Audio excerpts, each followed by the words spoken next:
obviously. You know, obviously. That's right. I got Dave here. I think that, You know, we want to welcome everybody here.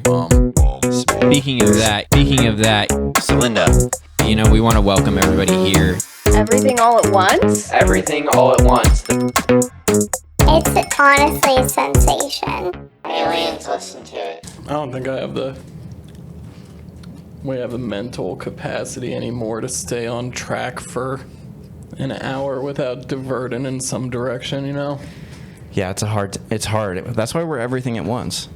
You know, That is what Makes sense. everything at once. It's a paradox and an actual fact of life. Because you always want everything at once, and we're trying to do everything at once, but nothing ever actually happens everything at once like we imagine it to. It all does and does not. Right. It all comes together and happens. I don't know about all at once, though. Everything at once. It usually happens in like hour to hour, 15-minute blocks. Little I'd say. spurts. Little spurts. Little spurts. Well, and our experience of time, you know, could play into that as well. So Right. maybe everything is happening at once. Maybe everything is. Wow, very zen of you. Yeah. I guess like in the exact second that we're living, it's everything that we'll ever live at that point. At once. Yeah. Right. And our theory of progress and the future and what is right now. Boy, Kelly, you're cracking open huge cans of worms immediately right out of the gate. That's what I'm here for. This is exactly what I was hoping you were here for. Kelly, we are super happy to have you here. Welcome to the show, Everything at Once. Kelly is the owner of Bella's Blooms and a very close friend for a very long time. So it's super cool to have you here to talk about your business and to talk about you and get to know you a little bit better and let all the people that listen know about what you've got going on. Well, thank you. I'm excited to be here. We're excited to have you. And we have this beautiful arrangement. Anybody that's watching on video, we have this beautiful arrangement from Bella's Blooms as the centerpiece today. We've been switching it up. Every time somebody brings something, it always ends up on the table. It's good promotion. So smart business sense. Have you always been such a smart businesswoman? I've been around a lot of business people for a lot of years, so I think I've picked things up along the way. Learn things? Progress. So what made you want to start Bella's Blooms? I feel like I never imagined you as a gardener. I thought you were very like corporate business suits, like kicking ass and taking names in the conference room and stuff like that. So where did your interest in flowers and making arrangements come from? So if you remember back to, did you know me when I lived on 38th Street? Oh, yeah. Yeah. So you remember I had a garden in the back, and I started vegetables from seed in the basement. I think people that lived near me thought I was growing pot because I have seeds in my basement over there too, actually. grow lights, and you could see them from those windows that like look down into the basement. And so I think they wondered probably what was going on, but it was really just tomatoes and peppers and Nothing too exciting. nothing too exciting. So I have always been interested in growing my own food and done that as a very small hobby. In a lot of those years, it got away from me. I didn't always weed or water appropriately. Right. And it was like, sometimes I had a good crop and sometimes I didn't. And then not this year, the previous year, I had thrown in a few sunflowers, cosmos, easier to grow flowers in an area in my garden that did not have anything, I just did nothing with them except threw some seeds over there, or I think I started them from seed and then put them in, and they grew so easily. And I've always loved flowers. Sure. So those things, were always kind of swirling around when I lived in apartments in Phoenix and in LA. I always had orchids. So I've just kind of always loved plants. And then, I grew up on property as well. So I've always been around nature and loved plants, but yes, always felt very driven, and like success was, my title and who I was in business. And so growing up, I didn't know any farmers, that I looked at what they were doing and thought, oh, that's interesting, and, something that I could aspire to. I just had no idea that becoming a flower farmer was even an option. That was a thing. Though obviously people must grow flowers. So who are Somebody they? has to. Yeah. Do you think it's easier not having like a person in mind to base what you're doing off of? Like you said, you didn't know any farmers. Just being able to like kind of blaze your own path. Do you think it's easier that way? I think it's hard to imagine something without examples. So for me, maybe not for other people, but I have done things along my career very much because I had mentors or people that, you know, I could follow in their footsteps. And honestly, what made this possible, what I'm doing right now, is YouTube. Without YouTube, this would not have happened. This too. Because I fell down this YouTube rabbit hole because I wanted to grow a specific flower that I really liked, and it's called a ranunculus. I've never seen people grow them in their garden. I wanted them for my bridal bouquet, so that's how I came across it, Pinteresting all the flowers I wanted in my bouquet. And so I went on. I was like, oh, I'm going to grow more flowers this year. I want to grow these ranunculus.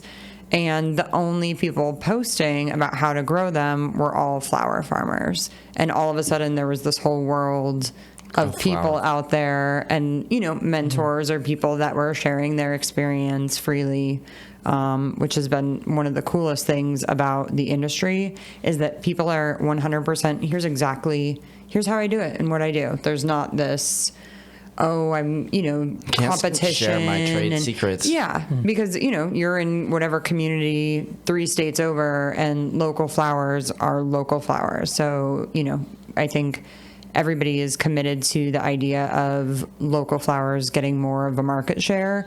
And so they really want to see other people succeed. So there was just this like wealth of information available. And I watched YouTube for probably 3 months straight. That's good. Yeah. Do you think that, has that experience been a lot different from the other stuff that you've learned in business? Just the sharing of knowledge and the support among other people?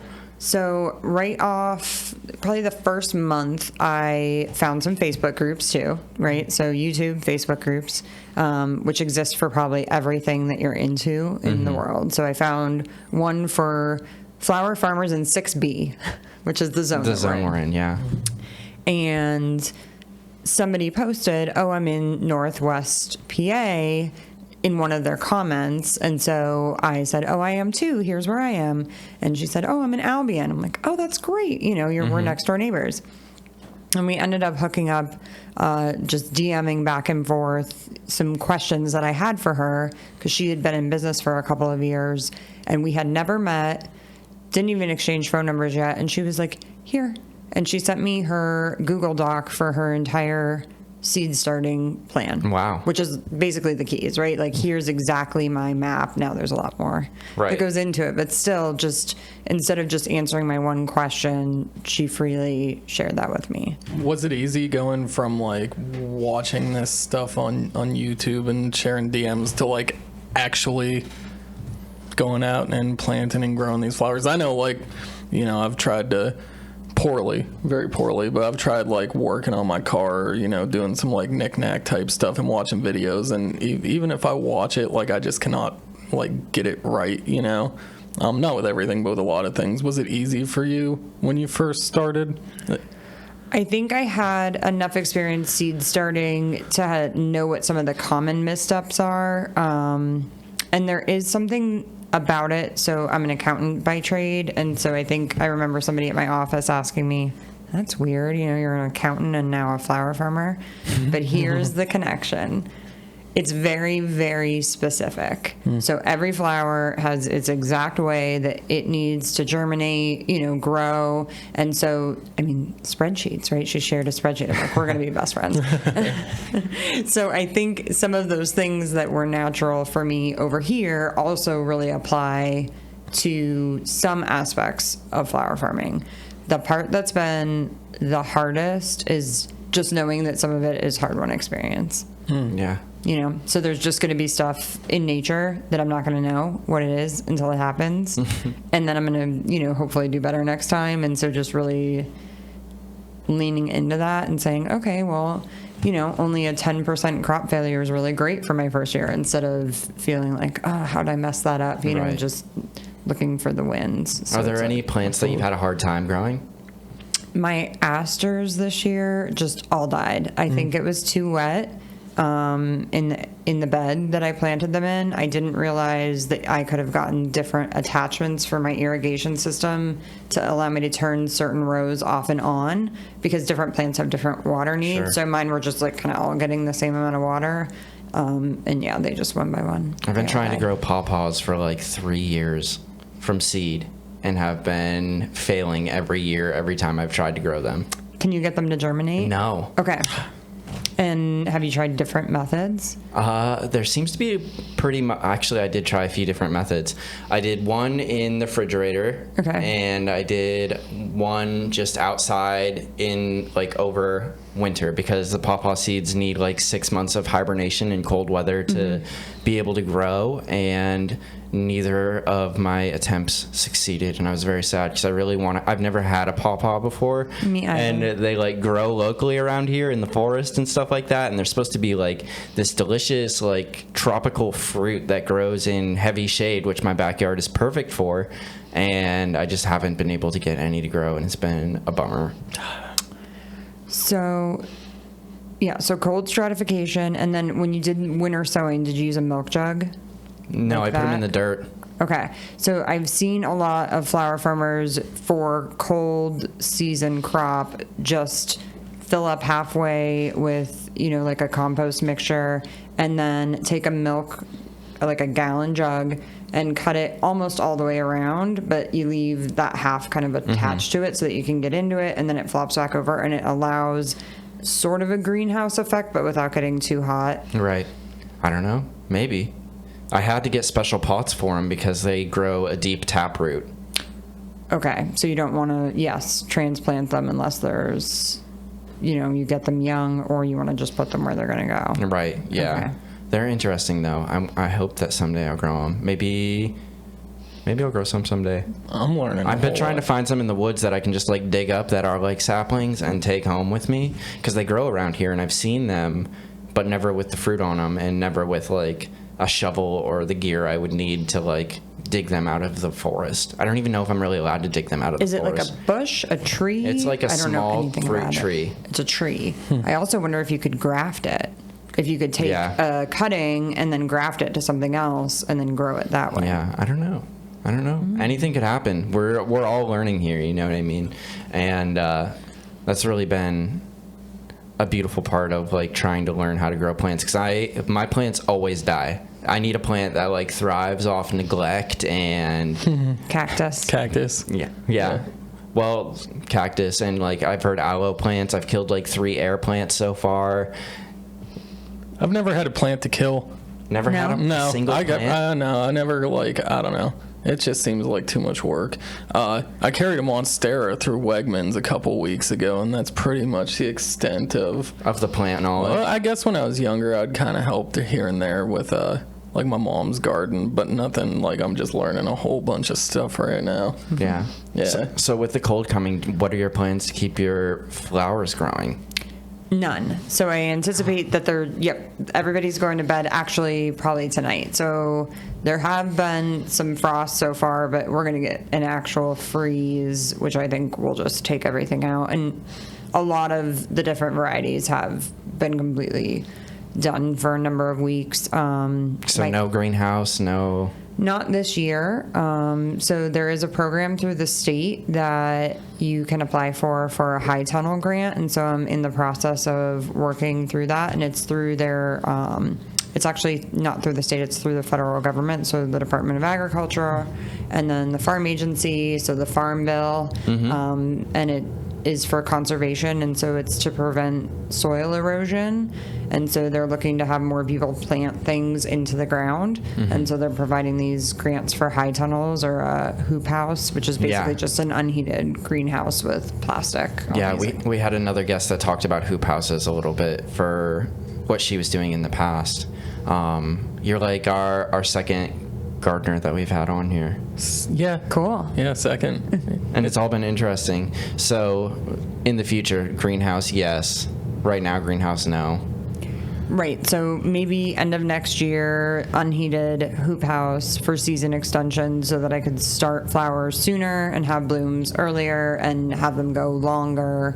I'm not sure. I don't want to say never because you're always learning. I am not sure about, a 365 model because I am very interested in conservation. I think that is one of the things that's most attractive to me about it, is that 80% of the flowers sold in the United States come from overseas. Wow. Which means I didn't know that. they are cut and then shipped. And how much fuel does that use? What are the practices in those countries? Often they're countries that do not have environmental protection laws, labor laws, etc., pumped full of chemicals. They are not organic, and they're going to a market probably over in the Netherlands and then coming here and then getting put on a truck and then being brought, finally to Erie. So, yeah, I mean, I'm very interested in the enjoyment of what nature has to offer for people because obviously throughout human history there's been, why do people love flowers? They don't do anything. They sit there and then they're going to die, right?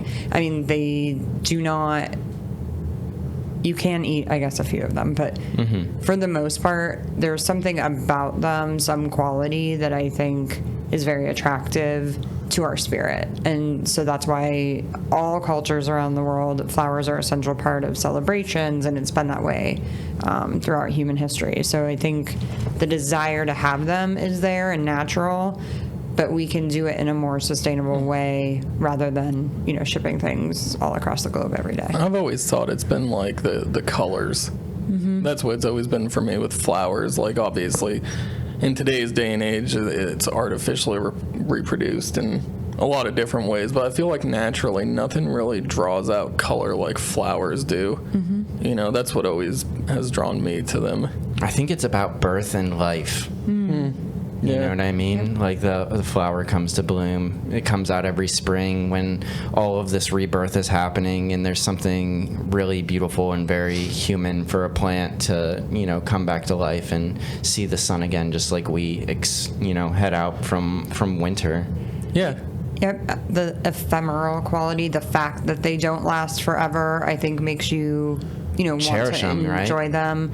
The Eckhart Tolle book, A New Earth, in the very beginning talks about flowers, gemstones, and birds being these things that, again, have been like symbols throughout history that, we attach to because of that quality that they offer. I definitely vibe with the birds. I vibe with all those things for sure.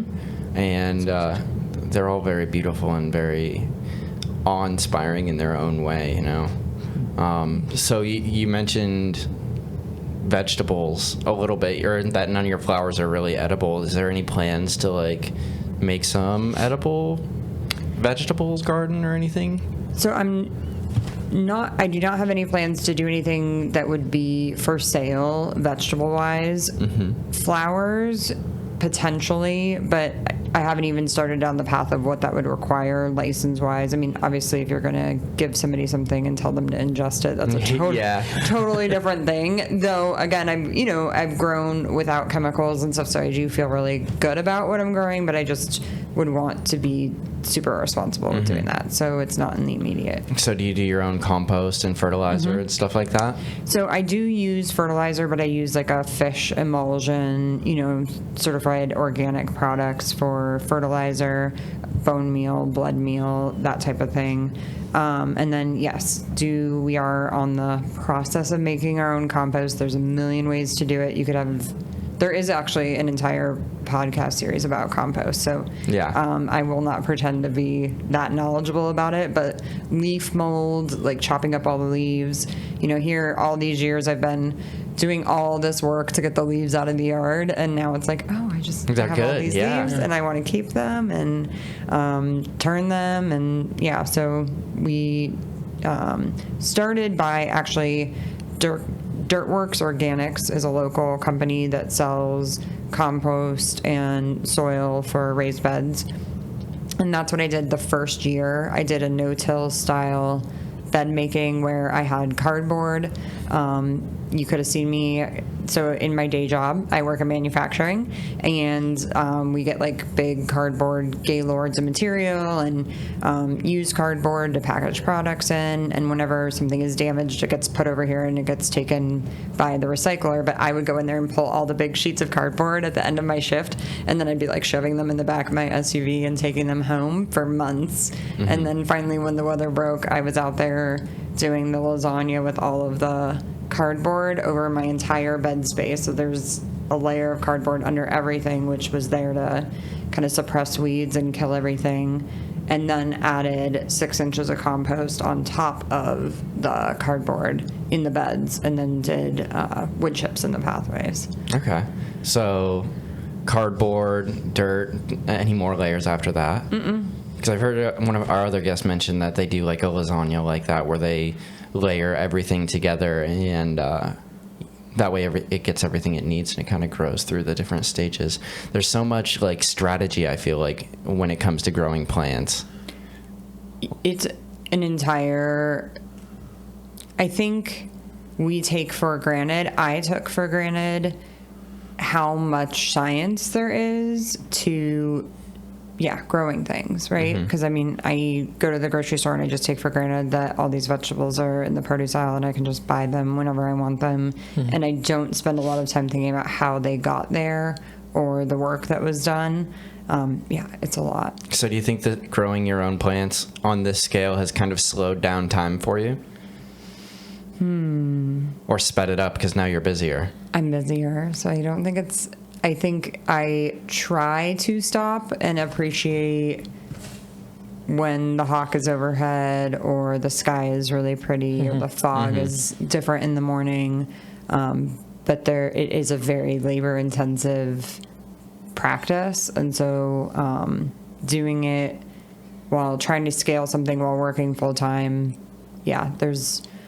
there's many nights where you'll catch me out past dark with a headlamp. Yeah. Still working. Do you have a favorite flower you've grown, or like something at the top of your list that you want to add to the repertoire coming into next spring? So ads for next year. So the dahlias were amazing. Those are super cool plants. They grow from tubers that are kind of like potatoes. You plant them. They are not cold hardy in our zone because the ground freezes too much, so you have to dig them up each year. But when you dig them up, you can divide them, and then you can have more, 5 times as many plants next year. And they come in just every variety, color, from the smallest to the big. Some of the flowers are dinner plate dahlias are like this. So those are at the top of the list. And I invested in peonies right away. Again, trying to really take advantage of what we have here. Peonies need a cold period to grow. So the south half of the United States, not half, but, Florida or other, really warmer climates cannot grow peonies. Actually, peonies grow great in Alaska, and that's where a lot come from. But also here, we definitely get the cold that we need. I've had them in my landscaping for many years, and I don't do anything with them, and they bloom every year. They're perennials, so they last 50 plus years. So I put in 130 total additional plants this year, but those take a couple of years before you really start to get blooms that you can use. So that won't be for next year's season. And not all flowers bloom at the same time or in the same time frame. No, not at all, which is great. So there's a lot of planning there to get those early spring blooms, summer, and then your fall crop. So you gotta implement like a time strategy too, and a calendar, I'm sure. And there's bed flipping, and then there's succession planting. And so some flowers are a once and done. So, for example, sunflowers, flower farmers typically grow a single stem sunflower. There's a couple of varieties out there. So instead of having all those branches with all the different heads all over it, it'll grow up and it'll have one head, and that's it. When you cut it, that's it. The plant's done. It's not going to flower again. So you plant those every week so that every week you have more sunflowers. Where other plants are cut and come again, you could plant them in the beginning of the season and then keep cutting off of them, and they will just rebloom and rebloom for months. It's awesome. So Have you had any, not issues, I wouldn't say that's the right word, have you ran into anything yet where like a client wants a flower, like a certain type of flower, and it's just like not the right time for it? So education is a big piece of this. So I think at the size that I'm at and the types of work that I'm taking, I haven't really yet, but I am very specific, especially for event work, and saying, we can talk color palette, but in terms of specific flowers, I'm just not comfortable doing that because either I might not grow it, it might not bloom when I thought it was going to bloom, you know. And so if you want, it's your wedding and you want it to be yellow and purple, I can make sure we can do that. But I'm not necessarily going to promise a specific flower, which again, I think, you know, if you're looking for that kind of high end and it has to be this Pinterest thing, then you probably are looking more at a traditional florist or like a larger scale operation. If you have bought into this idea of supporting local, buying local, you know, I've only done a couple of weddings, but those brides were amazing and, you know, really loved the idea of this was planted with my wedding in mind and grown by somebody who cared for it in this way and, you know, was able to provide it. Then I think that they've just been so flexible. So I think that people, you know, in other things, like even myself, I've been surprised when like I want to support local and you just don't realize how spoiled we are by like the ability to like ship internationally or go to a grocery store and get like, you know, Strawberries in the winter, just like peaches whenever I want, you know, and it's just like, then you go local and you're, you know, it just throws you off. Like you don't realize how much, work and just like time specificity goes into that kind of stuff. yeah, I mean, I talked about wanting ranunculus in my wedding bouquet. My wedding was in September. They bloom in May. You know, I didn't know. Right. You know, most people don't know. And so I think education and getting people to see that, and I get it, you know, I'm not going to be for everybody all the time. But, you know, hopefully more often people will choose to buy from a local grower if that meets their needs. I think that the local market is really starting to be more prioritized amongst people, at least lately, you know what I mean? There's always been like a pullback from shopping at like Walmart or the big superstores or Amazon or whatever. But I, at least me personally, and maybe this is just from my own experience, I try to support local whenever I can. And I think other people are doing that a lot more, which is great for us as a community and Erie as like a city in general. I think it fosters those connections to be able to know who you're getting something from and the work that they put into it and supporting that rather than these giant conglomerate corporations that they don't have the same kind of love or the same kind of passion or the same kind. I mean, maybe they do. I can't really say that they don't. Especially when it comes to flower farming, I feel like you have to have some sort of love to go into that. But it's a lot more mechanized, so to speak.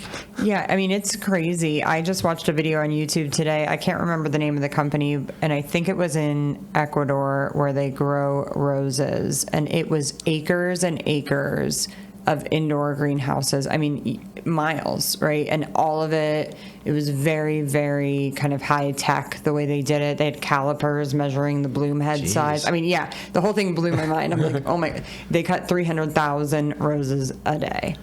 300,000 roses That's a lot. A day. Yeah, I mean, it's just nuts. I think it's one of the premier biggest roses. places in the whole world. But yeah, just so that's a totally different thing. But to your point about wanting to support local, I know when people would come, this is our pearl arrangement. So it's this, you know, kind of smaller size jar at a price point that is perfect for, hey, somebody invited me for dinner tonight. I wanted to take a little something for the host, or a friend is having surgery and I just wanted to get them something, or a birthday or whatever, or I just wanted it on my desk at work. But I did have multiple people tell me, I love taking these as gifts because it's something different. It is local, you know, and it just had that kind of little something special with the story to it that made it feel more personal as a gift than, something generic that anybody could buy. Bottle of wine or whatever people were getting for each other. Yeah. I was laughing earlier because I had another point. I was laughing earlier just because I was imagining somebody just getting like super pissed every time a flower came out of the ground, Right. Fucking gotta cut another flower, what the fuck. But the first time I had ever seen one of your bouquets live and in person was at Ember and Forge, which is another just great, fantastic, Erie-owned business, local business. And we were talking a little earlier before the show about how last week we had on Samantha from Sunday, and I guess next week. I don't know. Sorry, I was just confused about the timeline because we're recording this early. Don't tell anybody. Oh shoot! What day is it? And the timeline of it, like with the production magic, last week, Samantha, we interviewed. Okay, so let's just go with that. Sure. Thanks, Dave. And I got you covered, bro. Gideon should have been in charge of that. She's the producer, but she's just busy licking her paws over there. These idiots. But and you were kind of talking about with Dirtworks too on the other side of it, like consumption, let's say. There's a lot of synergy going on in this city, and I know that was something you were saying that's extremely exciting and something that you'd like to talk about a little bit. Like, how important is that? So, again, because I didn't really have any experience running my own business prior to this, I worked in public accounting for a number of years, so I advised business owners, so I knew lots of entrepreneurs, and honestly, kind of always turned away from the idea of owning my own business because I always knew how much work it was. Sure. It sounds simple and it sounds glamorous, but I saw the behind the scenes enough to know that it's a lot of work. So, but I joined a group, it's called the Athena Circle of Trust. I think I joined 7 or 8 years ago, and it was the founding year. There's 18 of us. We're kind of same general age bracket. Women that are leaders or emerging leaders in their organization is the way that it was developed. And we're there to kind of be peer mentors for each other. And in that group are a few women, and the membership changes over the years, but there have been a few women who have owned their own businesses, Hannah with Ember and Forge being one of them. And so right from the start, when I started to have this vision of what this could look like and thought about a retail outlet, coffee shops are very common as a place for growers across the country to put their flowers.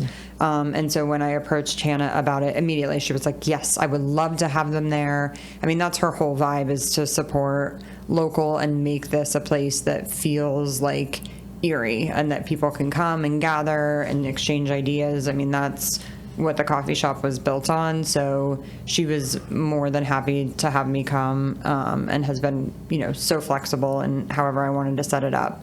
And then Samantha that you mentioned. So I did my first pop-up in May where I just went on social media and said, hey, by the way, I'm announcing I have a business and here's my first set of bouquets that I made, which is very scary to put yourself out there, and especially in a creative realm, right? What if nobody likes it? What if they think this is stupid or horrible, or and so you're just like, well, I'm gonna put this thing that I love out into the world and hopefully somebody likes it. And so friends purchased from me, which in terms of supporting local, I had supported friends over the years, but I think didn't really realize how valuable that was until it was the other way around. Sure. That's just the way I work. I don't know. I'm sorry. I don't know if that makes me kind of what that means about me as a person, but I think it's just you never realize how special things are until you're on the other end of it. And then one of my friends purchased one and put it online on Facebook to promote me, and then shortly thereafter Samantha reached out to me. I'd never met her in my life and said, I want to buy a bouquet. Okay, stop by my house, here's my address. And she was so amazing. I mean, just excited She is right really from the incredible, beginning yeah. about Super what awesome. I was doing, and then proceeded to not only buy from me weekly so that she could put them on her, her pop-ups on her table, or when she started launching the trailer, the ice cream trailer, she would put them there. But she tagged me in all her social media, and she's got an amazing following. She built, a really great social network, and so I got all this exposure, for nothing, right? Just because she liked the idea, and she wanted to see another local business owner succeed. I mean, she got nothing from me for doing that. So just amazing to see people continue to think of others and give something away. Do you think that Erie, being a smaller city, has an advantage that way, in that everybody kind of knows each other, compared to like a larger city like Pittsburgh or Cleveland or anything like that? Absolutely. I think, you have a limited market because there's less people here, but you can make inroads and connections and really cover ground quickly and get to know people without a ton of effort, So, yes, I think that here it is all who you know, right? As soon as you meet somebody, Everywhere. you try to figure out what your connection is, right? You meet a Right. new person. Well, where'd you go to school? And we're immediately trying to figure out How we know each other. probably are connected, because we know that we are. I think that's the charm of buying anything local anywhere, like whether it's a product or going to like a restaurant or a bar, music, artist, whatever. It's like you buy the product, but you also buy because of that connection you feel with the people. Like it becomes part of like your personal life as well when you go local. It feels like Right. You feel good about supporting something, like, oh yeah, I got my coffee from Ember and Forge, or I got, these flowers from Bella's Bloom. She's a local gardener here. She's somebody that we may be connected somehow and not even realize it. You know what I mean? Especially when you're like talking about these products to other people. Right. I feel like I could be like, oh, if I get these flowers every week, not just because I get them, but usually when you're doing local stuff, there's more conversation involved too. Like I'd be like, I could be friends with Kelly. I'm not going to be friends with Sam Walton, going to Walmart. Right, You know what yeah. I'm saying? Like, Yeah. I think those things are huge because people are always, I know for me personally, like, it feels good to have connections with people. Like that's just a huge part of life, and It's very human and part of our like social nature. We're so aggressively social that we found, four-legged beasts with sharp teeth, and we're like, you're gonna be our friend now, Absolutely, even if you don't like it. even if you don't like it, because we like it. Exactly. And that sense of community is so empowering too. You know what I mean? It feels good to be able to support businesses like yours and other local businesses, and build that sense of community and that sense of connection. And that's kind of what we're trying to do with this podcast as well, is let people know about what's going on here in Erie and what people are doing, and have those authentic conversations where we can get to know the person behind the scenes, as well as like the things that they're bringing, the things that they're offering to our community that make it beautiful and make it lovely and a good place to live. I think this is a great avenue to do it too, just because we get to sit down and talk and have that conversation. It's not just like, it's not a business transaction down here. Yeah. We We didn't pay you. Right. You're not paying us. Nope. We're all just here for the fun, which was also another huge goal, was kick it with my homies. You know what I mean? Exactly. Give me an excuse, because I feel like anymore now that I'm getting older, I seldom interact with other people without a purpose behind it. You know what I mean? And sometimes there's not really a purpose for me to, hang out with somebody other than the social aspect. And this kind of gives me that reason to like, talk to the people that maybe I haven't talked to in a while and see what's going on. Except for me, you see me way too Except for fucking Dave, much. you're always here. Always in my house. That does happen, right? As we just like start to fill our lives up, it feels like there's that never-ending list of things to do, and so it's very hard to break out of that. I know for myself, just my personality type too. It's like, okay, where's the to-do list? Where's the checklist? Let me get through it, and to prioritize just hanging out, is sometimes that's hard Yeah. for me, but is really needed. So, Yeah, definitely. It is needed. And like you said, it's hard without a purpose, you know what I mean? Like, oh, we're recording a podcast, or oh, we're playing a poker game, you know, whatever it is to get us to come together, we have to find some sort of excuse for it anymore. I wonder if that, because I feel like I never needed that as a child. What an excuse to get together with people. Yeah, Yeah, exactly. no, I you were just like always- dying to get together, right? yeah. It was like, oh, when can I stop doing the thing so that I can just go hang out? It's funny because I was just with someone yesterday, and you know, we had a purpose for why we're meeting up, and like he was explaining to me about how in the city he used to live in, like they would just, him and his friends would just get together just to like talk, you know, on a weekly hang out, basis. yeah. Yeah, just to like, but it wasn't, there was something that was circled around, but it wasn't like a football game, or it wasn't like going and getting food. Like these people just got together on a weekly basis just to have conversation without any other kind of implications to it. And for whatever reason, like it just blew my mind. I was like, wow, people do that?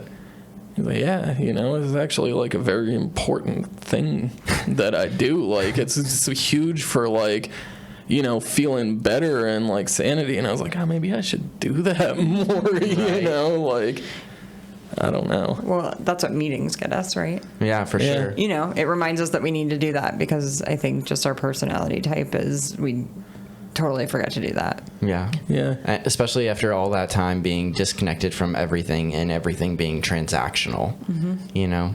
But that's almost, oh, sorry, go ahead. No, go ahead. I was going to say, in a way, that, I mean, I guess everything's transactional. Like, you know, the meetings, love them. But, like, you know, sometimes I need to just be, like, unfettered. You know, there's definitely, like, a very important and necessary structure to those things. So it almost sometimes it feels like it's like a business thing, you know? I don't know. I was just thinking checking about the box that. again. Just as checking the something box, I have yeah. to do. Yeah. Yeah. So, Kelly, you've been in recovery for a long time now. A few years. Yeah. A few years. Did you ever imagine yourself being a flower farmer in active addiction? No. Are you kidding me? Unless it was like a marijuana flower farmer. Or poppies. I guess I Yeah, always right. did want to Poppies. grow flowers, but totally a different Are you purpose. growing any poppies? I am. You have a heroin plant. I do not have that kind. I do not grow those kind of poppies. They're And you know beautiful, how though. many poppies it takes? Okay, we're going to get way off topic, and I don't. Yeah, no, I tell don't us, though. A lot. Everything at once. I mean, a lot, like acres of them. I don't even know how they do it. I haven't spent a lot of time trying to research that, but I think, it's a lot. You need a lot of land. Yeah. To make heroin. I feel admitting to crimes here that I never had, that I used to do. We used to go hunt for Has the closed statute of poppies. limitations? It has to have been by now, but we Okay. used to hunt for closed poppies. We need a lawyer. And gather a bunch of them up and hang and dry them and smoke the Did that work? sap. Yeah. Really? Yeah. Okay. Did it? I mean, it's not heroin. It's Well, because it's not barely processed, opium. Yeah. right? Yeah. But Oh. if you smoke enough of it, I mean, it tasted like opium. It felt like opium. It was. I was gonna say the closest I ever got to being a gardener, off subject, was like when I was a lot younger. But the morning glory seeds would never make it to the ground. Yeah. You know what I'm saying? Yeah. Yeah. You know, like I definitely took a few trips to the gardening section of the supermarket in my youth, but And then took a few trips. took a few trips too. Yeah. Never got my hands dirty, you know, never got any dirt under my fingernails, you know. Well, you need to because the dirt is the thing, right? Okay. But to your question, your original question, we'll come back to why dirt is important. Okay. To your original question, no, right? So if you would have told my 17-year-old self, all I wanted to do was move out of Erie, this place was so lame. Right. My Sucked. life could finally start if I could just get out of here, you know, and like I had that thing inside that said, if you change your outsides, you'll feel better, right? And so that already existed for me. And so my dreams looked like living in some high-rise apartment in a very busy city and, doing things on concrete pavement all day and night, and that to me was what success looked like, was more glamorous, so no, coming back to Erie, living in the house I grew up in, over on Old Zook Road, and farming I don't even know you were crazy. You were smoking something and you would have told me that this is where I would have been. So how have your ideas of success changed? They have changed a ton. I think recovery does have a lot to do with that. Because, we're on this journey about finding out, what makes my spirit feel free, right? I mean, to me, that is what the point of the whole thing is, of living, of the spiritual evolution, the point of everything, why it happens.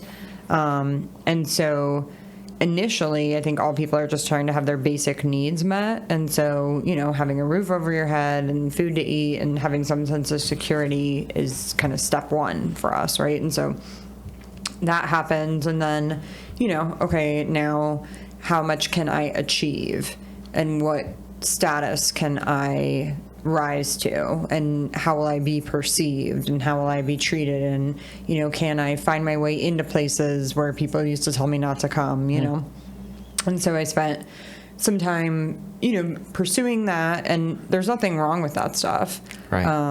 But, that was very important to me for a number of years. And so I took a lot of exams and got a lot of letters after my name and, got involved with a lot of things around town and, just really tried to be in the middle of it all and, had these dreams about reaching certain status or, owning things or whatever it might be, reaching a certain level, within the firm I worked at. And then, I just got to a place where I thought balance was kind of more important, right? And so it wasn't so much about what I could attain if I had to give up everything else to get there. And so if I want to be able to have a lifestyle that's more flexible and be able to, take trips or, have dinner and hang out with people and not have every day and every night calendared out for the next 3 months because, that's what it takes to kind of keep achieving. Yeah. And so I made this pivot and I left public accounting and went to work for a manufacturer. And I've definitely lucked out. I work for a great company with people that I really like and who, really still have that family feel. It's a family-owned company and they still really retain that. And so I have that flexibility and autonomy to kind of, get the work done, which doesn't mean I don't go to work every day. I go to work, and I work a pretty normal schedule, but I do have more flexibility. And I don't feel that pressure to constantly be out and be in the evenings, going to all the happy hours and doing all the things to continue to network and build those relationships, which is how public accounting was. And so then I think, what are we here for, right? What's my purpose? And I don't know. Some people, I think, just get it, maybe a slight few who just know. From the gate. Right. Yeah, I got lucky. I wish I would have figured that out a long time ago. Mm-hmm. We were talking with another guest a while ago, Josh, who is a homesteader out in the middle of nowhere, Pennsylvania, and he was talking about how, because you're kind of referring to the hierarchy of needs. He was talking about how that originally came from a Native American tribe and they flip it on their head. Or Maslow put it in reverse. So the first step was self-actualization, figuring out what it was that made us want to keep living and keep doing things and what we were passionate about, and then kind of working your way up to love and then eventually shelter. And I feel like that's that's a very interesting way of looking at it, because once you find that passion, I think it's impossible, and you are committed to it and you work on it and you put in the legwork, it's impossible not to succeed. You know what I mean? Because if you find that passion and you're working towards it, you're going to figure, it's going to make money somehow. You know what I mean? If that's what you're really passionate about and that's what you're really working on, whether it's, I don't know, cutting hair, cutting grass, growing flowers or whatever, if that's something that you're passionate about and love doing and keep doing for long enough and are committed to it, eventually it's going to turn a profit, I think.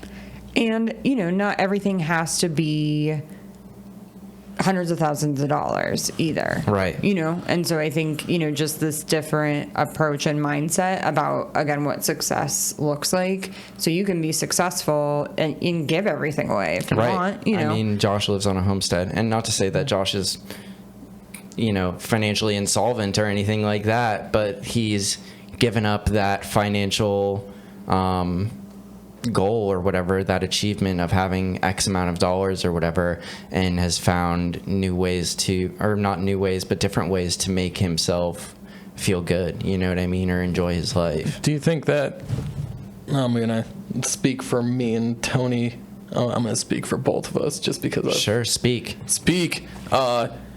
So, like, I feel like this is a cool, like, especially a cool business for someone like you, because you definitely, as a person, I feel, and I think Tony could back me up on this, just like naturally, at least at this point, after all the hard work you've put in, bring like an intrinsic joy to people.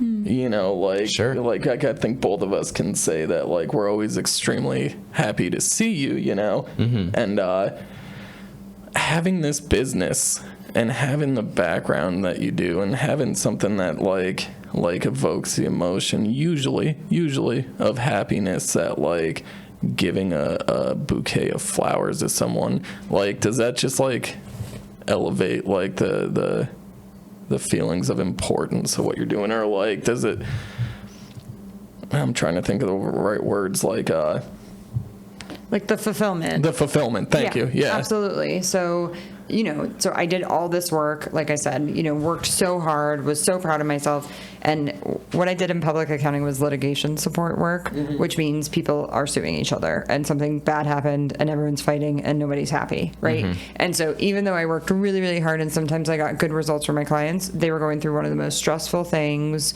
that they probably will ever go through in their life. And so, the vibe and just kind of the energy that you're taking on in that type of a role is very, very heavy and stressful. And I'm not going to say I've gotten, I can think of a specific client, that was so thankful at the end of the day for everything that we were able to do for her. But still, just like that whole experience. And then when I would tell people what I do, they're like, oh, like I try to explain it to people. Well, I'm a forensic accountant, and okay, Yeah. Now I'm like, I grow flowers. People are like, what? That's amazing, right? And then I'm like, here's a bouquet, and they're like, this is the best thing ever. You know what I mean? It's just like, I remember coming home and telling my husband that after the first few, being like, people are so much more excited to see me now than they ever were, and after all those years of like an education and everything that would be successful, right? People like me a lot more now. I don't know. I liked you back then too. I did too. But it might have been different if you were investigating my accounts or investigating somebody's accounts for me. I think that changes it. Yeah. I think a lot of times too, like, there's definitely a clash between how a person is in their private life and how they are in their public life. And flowers are definitely more human than forensic accounting. Maybe not, but like for like generally making connections with people, I feel like it's less intimidating. Like, flowers are like the least intimidating thing, it's something that we can all like conceptualize. Like, I don't. And I get to be kind of more my quirky self about this, right? Because to your point, kind of that's a very serious conservative role, right? I mean, I wore pantyhose in my like last job, right? Like, there will be none of that on the flower. So just to compare, like, there's the difference, right? I mean, I'm wearing overalls. I leave my house in my overalls now. My husband is like, are you going out the door like that? I sure am. That's right. This is my work uniform now. I'm going to the meeting in my dirty overalls. Sure am. And do you think the goal eventually is to just do Bella's Blooms all the time? At some point. I don't know when that will happen. be. Are you scared about that? No, because it'll happen when it's supposed to happen. I don't have like immediate plans. You know, I do love what I do for work and get a lot of fulfillment there. You know, I think there is still that craving internally for those like mental exercises, and you know, I'm a part of something that we are trying to grow and provide, you know, jobs for hundreds of people that depend on the business, and you know, make good product, and it goes into things all around the world, light switches, automotive applications. I mean, it's really cool what the business that I work at accomplishes. But I do want to continue to invest in this. So I think the way I see it is I'll continue to add things like that peony patch, other perennials, you know, trees, things that whenever that is, if that's 10 years from now, whenever that is, that I'm able to kind of pivot and maybe live this, you know, different alternate career, that I will have built up the things and the resources that I need at that point. Right. Let it happen naturally instead of trying to rush into it. Yeah, instead of having, you know, because I think it would feel very different if I had to support myself off of this, right? So, like, that's the other thing that I can say that has been really cool is that, like, everything I invested, if I lost it all, I'm just really blessed that, like, it would have been totally okay. Like, it's not a huge upfront.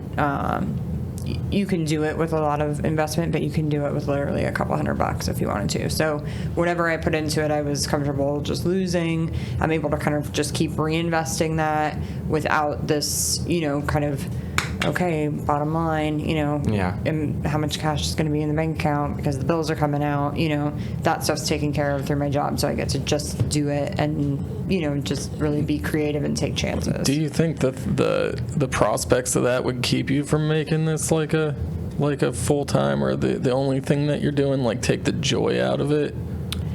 It could, you know, and so I've got a husband and he works too, you know, so I think it's a kind of joint decision about our lifestyle and what we're going to do next. And, but farming is hard, right? Did you know that, like, I think farmers are one of the groups of people in this country in terms of, like, their job that have the highest suicide rates. I did. You know, It's just really hard, you know, because, like I said, Mother Nature, you just can only do what you can do, and you can just have a horrible crop year, and there's just, like, not a lot you can do about it. You know what I learned in college is the youngest age of death for professions are writers. Good for you, Dave. Good for me. Yeah, I just gotta.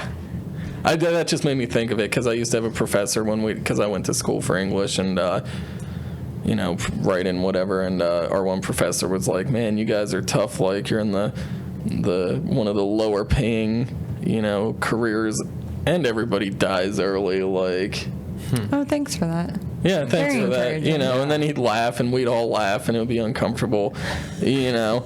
But, like, I don't know. It's a mix of like necessity and passion. More so for, well, no, not even really more so, because writers, you know, creators are just as important to society. Like, they provide a different kind of nourishment, and maybe there's just, like, a lot of weight that comes with providing for people. And I think with writing, there's a delay too, right? Because you just don't know when it's all going to pay off. So people do it and, you know, do it for a number of years. Is it the Harry Potter author, right, that J.K. submitted Rowling. like how many books before one got picked up? No, she's a billionaire. Yeah. In my experience, personally, the answer to that is never. But like you said, you never know. It could just be right around the corner. There's a certain romanticism to I won't even say starving artist, but like the starving business person that goes out and follows their passion and does their thing too. Like, I feel like it's definitely romanticized a little bit to be, you know, chasing your goal and maybe struggling to make ends meet, but it's okay because you have that fulfillment and that happiness because you chase that goal. And you were willing to take that risk, right? Because, I mean, I think there's this whiplash effect maybe a little bit in society, because I think for however many decades, right? It was, if you do X, Y, Z, then you'll be taken care of. So, you know, our parents' generation, it was, okay, you go to school and you get a degree, and then you go and you work for a company and you'll get a pension, and then, you know, life will all work out for you and you'll be able to get the house.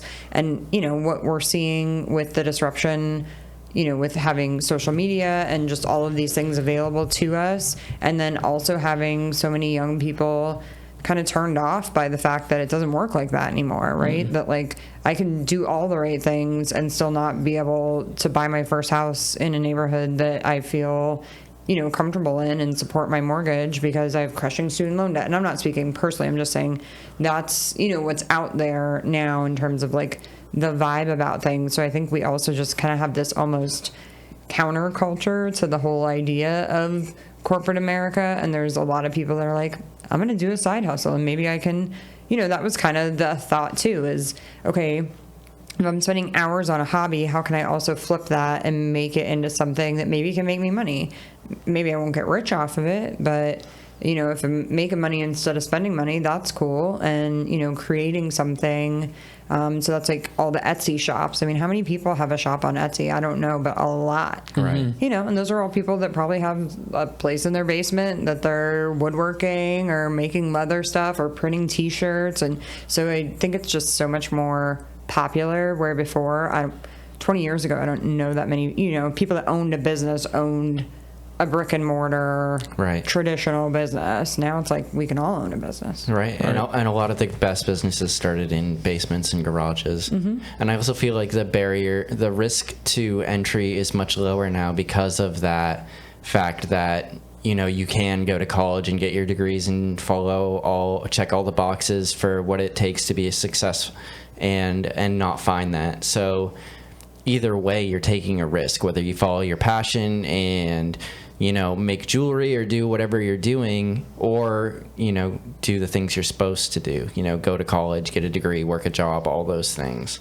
And I think that is good and bad in a lot of ways, because a lot of people want that sense of security, but at the same time, it leaves people the opportunity to strive for something else and give us, you know, beautiful, diverse communities like we have here and like they have elsewhere in the world, where all sorts of people are doing all sorts of different things and they don't have to report to a boss or meet certain profit margins or whatever. And I think that's really great for a lot of people. I think that's awesome and beautiful to have your own sense of independence rather than to be reliant on, you know, other people for your paycheck or for your food. I think that we're in the maybe not the apex, I don't have a crystal ball, but I think we're definitely in the era where the old saying, it's not the grades you make, it's the hands you shake, is really like the way to get by in life, because there is a lower you know, threshold of entry.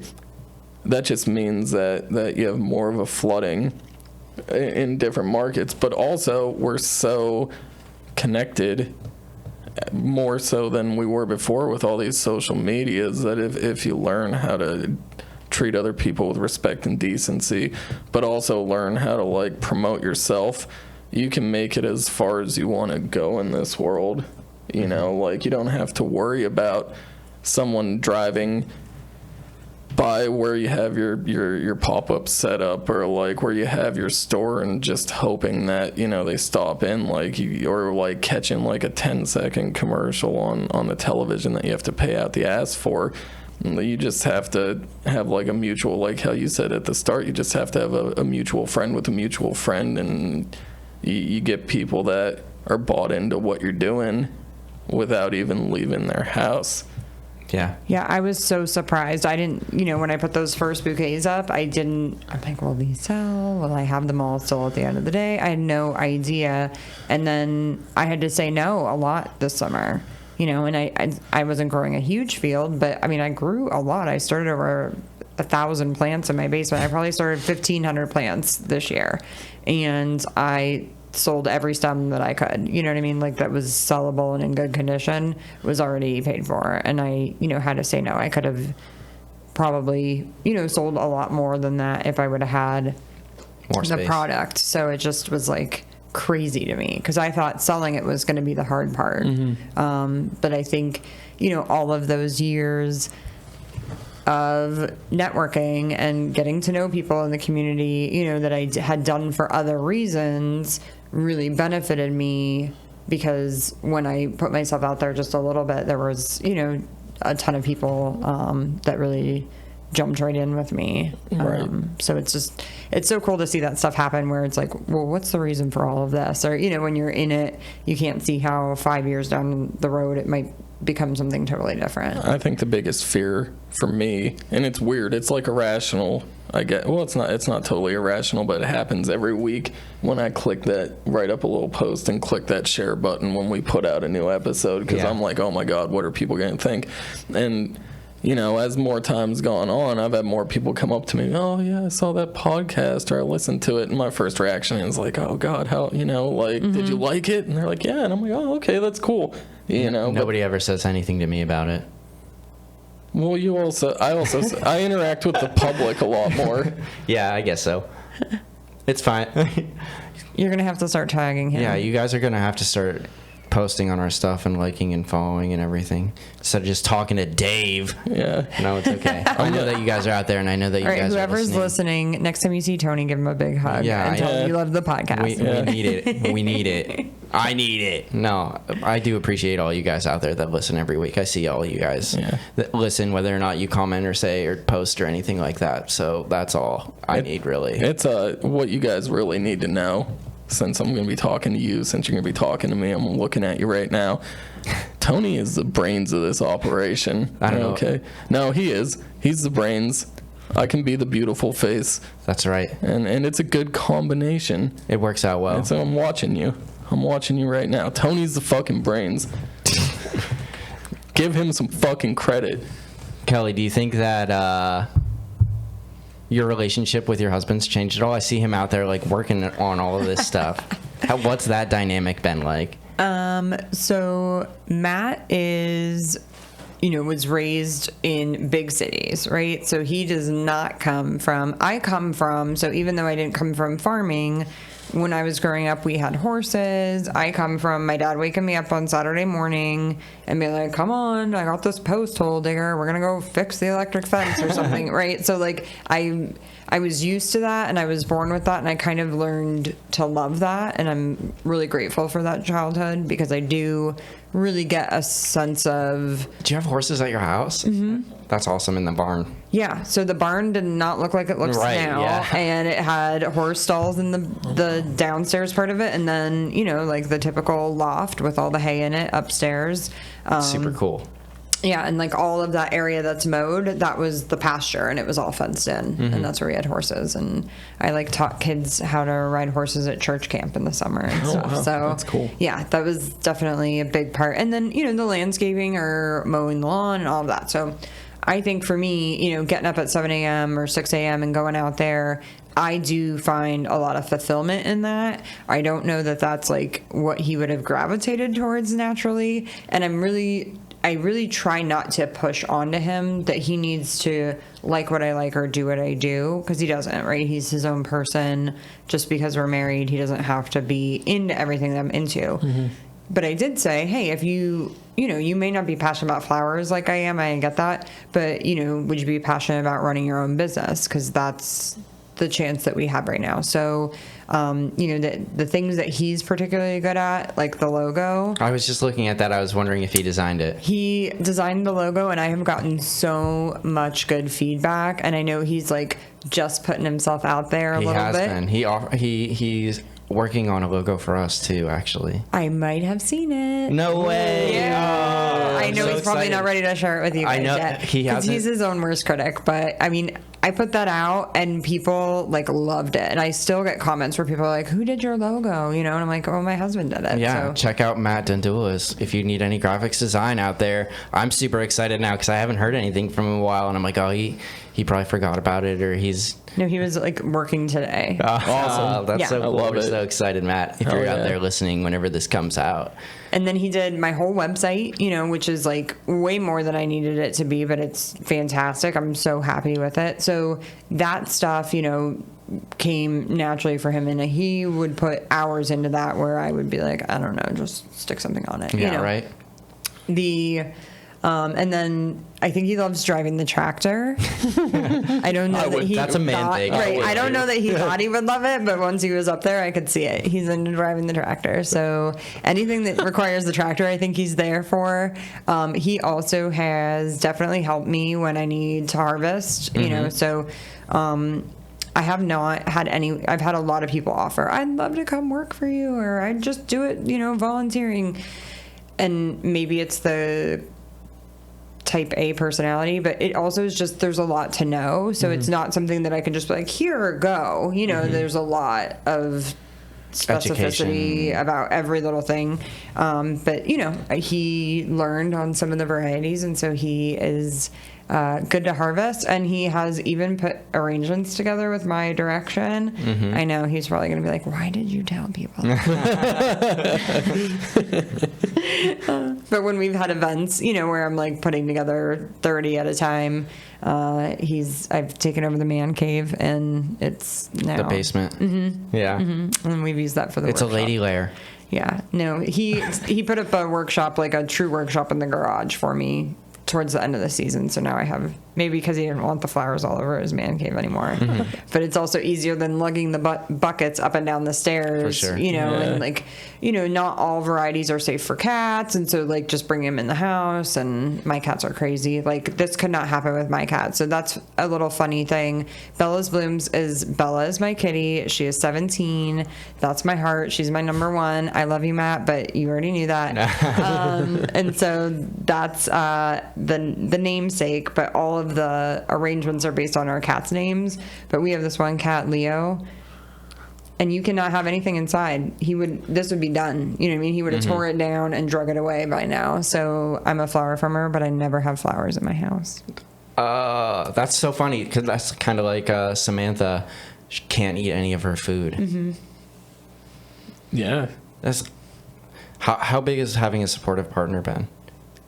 Huge, right? Because he's not, I mean, this is a lot of time. Yeah. So it could be, I could easily see it being something where somebody's resentful, well, you're not doing what I expect you to be doing, and, you know, just causing difficulty. And he, you know, never is like, well, why are you doing flowers, you know? That's beautiful. And so important to just to have like that backup, because like everybody needs help too. And I'm sure that this show, as well as Bella's Blooms, would not be what it is without supportive partners in these engagements.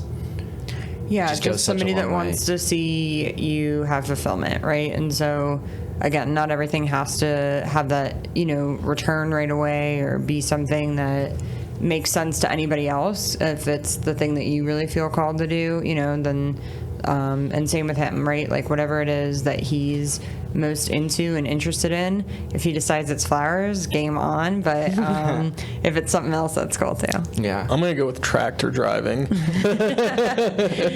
You know, but like, that's like the tiniest amount of the work that gets done on the farm requires the tractor, right? You know, like 2 days out of the whole year. But it's undoubtedly the coolest job to have, in my opinion. Listen, it's hard to get my dad off of it. So, like, to get my dad to even let Matt drive the tractor was a lot. You know, it was. He got Matt drove it before I did. Yeah, and I kept saying, Dad, you have to like teach me to drive this tractor. Come on. I mean, I've grown up on a farm. It can't be that hard. Though tractors are dangerous. Don't know if you know that. Like, tractor accidents can be very, very, like, they're fatal. Lots of people die on tractors every year. Usually because you're on a side hill and you roll the thing over, and obviously you can get crushed. Yeah. So, you know, we're just driving back and forth from the compost heap back over here, dump it. That, you know, easy. That's such a tough skill to learn, not to be jealous of others' success and to be supportive. At least for me, like, whenever, especially like in active addiction, if somebody else had something that I wanted, I was going to do my best to shit all over any of their accomplishments because I hadn't got there yet. Like, oh, that's not impressive compared to like being supportive and being welcoming and encouraging people to keep doing what they're doing that's giving them this fulfillment and this success and this happiness. And I may not do that publicly, but in my head it was like, oh, fuck you, dude. I agree. Like, I feel like I could be a hater by nature. Well, not could be. I'm a hater by nature, okay? But, like, in my head, it's a little bit of that, but it's also, like, if it goes unfettered, it's like, instead of appreciating what someone else does, it's just like, I could do that better. You know, even if I don't have any kind of fucking experience. Well, that's just the ego, right? So, Yeah. like, we've learned how to name this stuff, and so I think it comes from that place of feeling not enough, right? Which is the core, in my just personal opinion, of addiction, is always that not enough syndrome, which at the very core, it's like, I'm not enough in some way. And so then when I see you, now I compare, because that's how the ego works. It's a comparison thing, right? That's how the mind works, is that's red, that's blue. You know, it's constantly trying to put things in buckets. But then if I'm always comparing myself to what I perceive you to be, that inside versus outside thing or whatever, you know, instead of just saying, okay, that's good for you, that's great, and focusing on myself, you know, and then the ego wants me to make you less so that I can feel more. Yeah. Exactly. And I think that comes not only addiction, but like a lot of different mental health stuff really gets all tied and up. Society is all about it, right? I mean, that's how advertising works. That's how they convince us we need stuff that we don't need. Absolutely. Like, oh, maybe you'll be happy if you order this, you know, new pair of shoes or new. You can have the exclusive thing that other people don't have, and now you'll have value that they don't, and somehow that'll make you more worthy. Right. Or you need to look younger. I encountered that the other day. That's been part of a journey for me lately. Just, you know, I turned 40 this year, and I'm all about it, right? I just, like, did not have any negative feelings about it on that day. I feel lucky to have gotten here, you know. For sure. But I was somewhere and there were all these like really attractive women who were young and they were out and they were all made up and, you know, and I had come from work and I was just in a, you know, I had that split second of like comparison or, oh, I should have done more, you know, with my makeup or worn something cuter. And I was just like, let it go, you know, like good for them. They're in their 20s. I did that when I was in my 20s too, you know, and just being able to say, like, oh, that's cool that they're doing that without feeling left out or less than or, you know, having to make what they were doing somehow about me. Yeah. And I feel like that outside appearance is so important to, well, maybe not so important, but it's definitely something that I struggled with when I didn't love myself as much as I did today, you know, buying new clothes and making sure I was always dressed up anywhere I went, to school, to the gym, to wherever. I had to be on point because I had to show other people. I was very concerned with how other people viewed me and them finding value in me that I couldn't find in myself. I know when I went back to school, and we were in school at Barron at the same time, and I was on the newspaper. I was an editor, and like at first, once they found out my age, because you know I look young for my age, I'm 34, but you know at the time I'm like 29 or so. When they find out my age, like I'm only 7-8 years older than these people, and like they start calling me grandpa, you know, like grandpa, old man, da da da, whatever. And there's definitely a little bit of like the, you know, the anger there. Not at first, you know, just like laughing. I'm the person to laugh it off anyways. But after about this girl came in and she was like, or it was the teacher. She was like, I had someone in class and, you know, there's rumors spreading around about you. And like she got and sat down in the class and was like, I heard there's a 50-year-old that's an editor on the paper, because you know how it's like telephone, like it just always grows. And I was just like, God damn it, dude, like I'm not that much fucking different from you, you know? Yeah. So that's impressive that you're able to like, you know, see these things, identify them, and then respond rather than react. And I think that's definitely huge. It's a tough thing to do sometimes. And you know, I don't miss being 20. Or in my 20s. No, my 20s were a hot mess. My 30s got better, so that's why I'm like, the 40s are even gonna, you know. Yeah, exactly. That's what I say to people all the time. It's like, it definitely has improved so far, so why would I think it won't do that? Right. You know, this Like next all time. these stupid kids doing stupid kid stuff that I used to do. Oh, I'm so happy that I don't have to live like that anymore. The only thing for me, and I can only speak for myself, that I wish that I had that they do is the ability to sleep in a certain position and wake up and not be sore, because that's starting to happen. And like, God, I would trade that with a 20-year-old at any fucking, not the mental like place, I wouldn't want to go back to that again, but I'd like to be able to sleep for a few hours in like a weird position and not have like my back hurt for the and day. just jump right up and like go, Right. you know what I mean, grab that double espresso and be on my way and not think twice about it. Need double cheeseburgers Yeah, every day, all day long. exactly. Still can do that, luckily, Exactly. but I'm sure that's going to come to an end eventually. Eventually, you'll get there once you get to my age in a year or two. You get Right. there. But so I have a quick question, because we didn't get back to it. You said we were going to get back to it.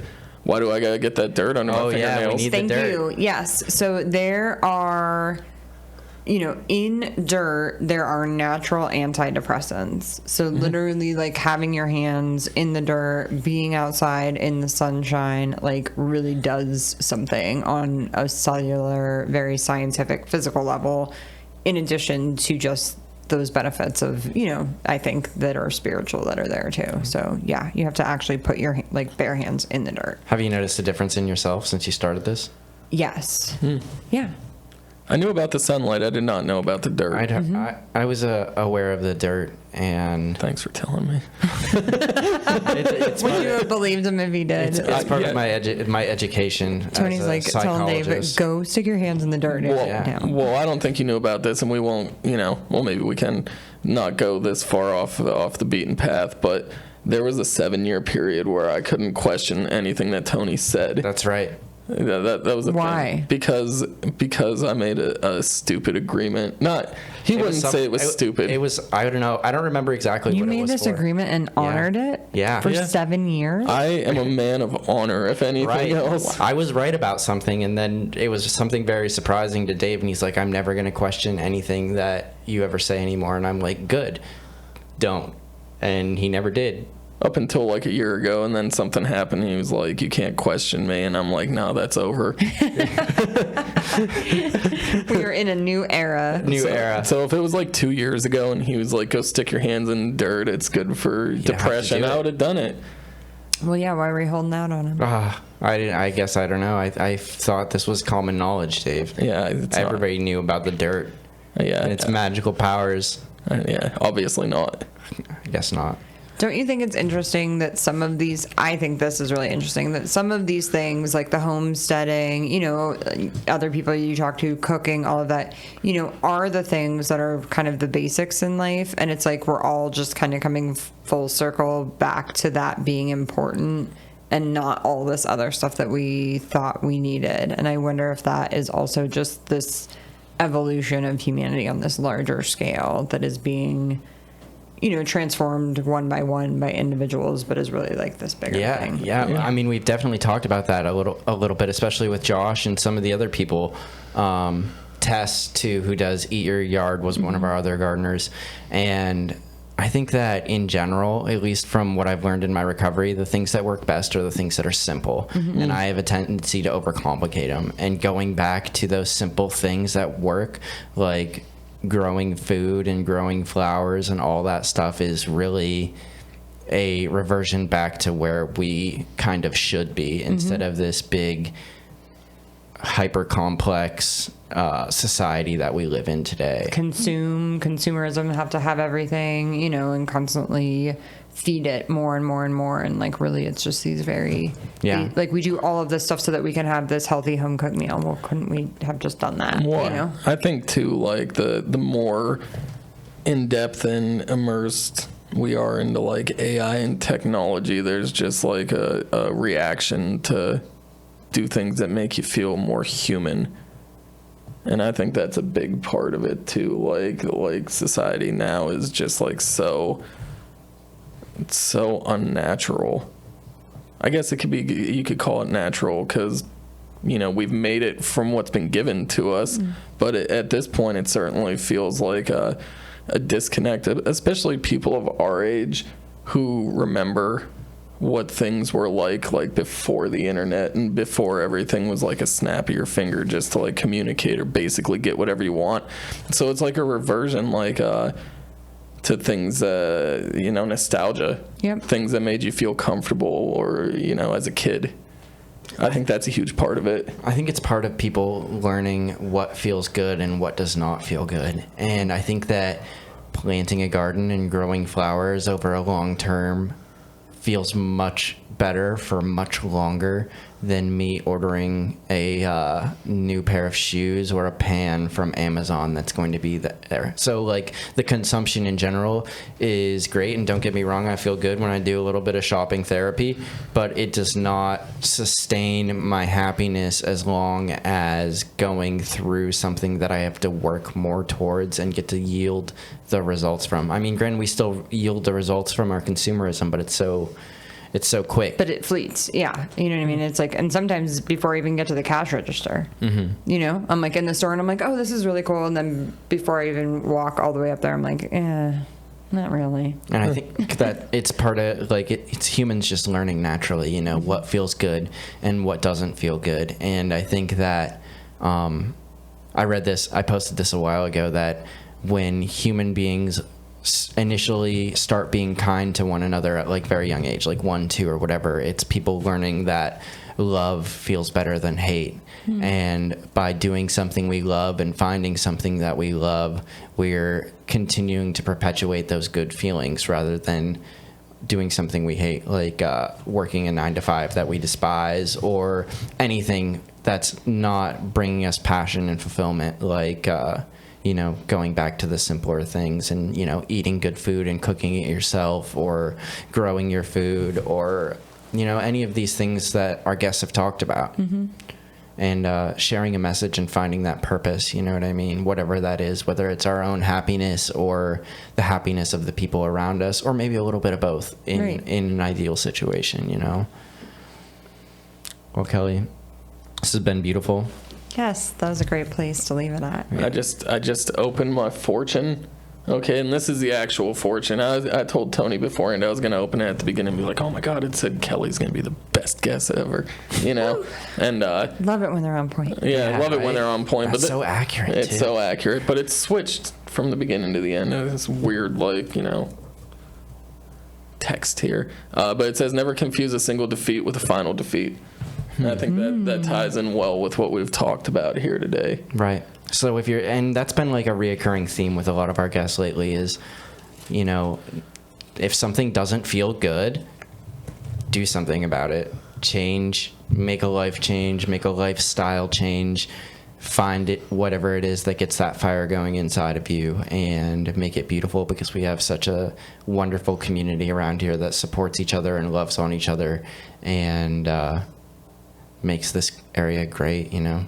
And, you know, I don't want to be in those last years of my life looking back, you know, wishing I had done more or tried more things, right? I don't think, I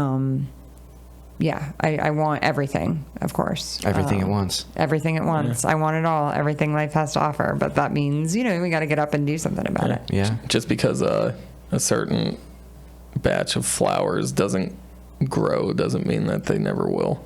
Right. I'm trying those asters again next year. You got this. Well, Kelly, thanks again for coming on. Absolutely. Thank you, everybody, for listening. Thank you. Go check out Bella's Blooms. Check out all of our other guests. They're amazing. And Say hi to Tony.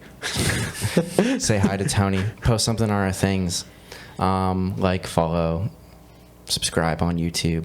We love you guys all so much. Thanks for your continued support and listening. And thanks to all the people that have been on. We love all you guys, all of our guests that have been here. And thank you, Kelly. Thank you.